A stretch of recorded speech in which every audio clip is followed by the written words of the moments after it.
Merci, Mesdames les Présidentes. Le rapport que vous présentez le rappelle utilement. Le groupe Front National avait voté contre la création de cette commission, non pas contre le principe de l'éthique en politique, mais contre un machin dont nous jugions qu'il n'était pas nécessaire. Nous l'affirmions alors, la loi se suffit à elle-même et elle est déjà complète sur ces questions. Pourquoi alors rajouter un organisme supplémentaire si ce n'est dans une optique de simple communication ou pour se donner bonne conscience? Et finalement, la lecture de votre rapport nous donne raison, puisqu'on voit page 17, je cite, « La Commission ne dispose pas de pouvoir coercitif.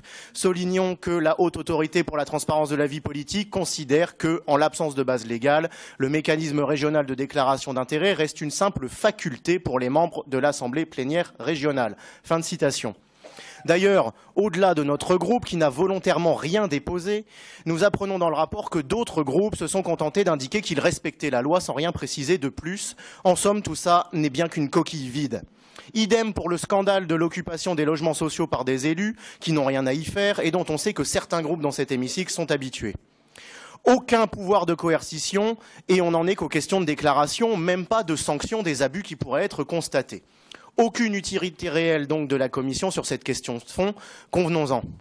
Quant aux avis rendus, là encore, on est perplexe puisqu'on n'a que 4 avis rendus depuis l'existence de la Commission, dont un pour lequel il suffisait de lire le Code du commerce et d'autres, à l'exception, je l'accorde, du premier avis qui était un peu plus délicat, qui ne nécessitait pas une telle commission s'agissant de simples questions de bon sens. Moralité, nous restons sur notre position de départ et nous le demandons à nouveau, mis à part servir la stratégie de communication de Valérie Pécresse et éventuellement aussi dépenser les deniers de la région dans l'impression de brochures coûteuses et luxueuses, quelle est l'utilité réelle de la commission d'éthique régionale? Je vous remercie.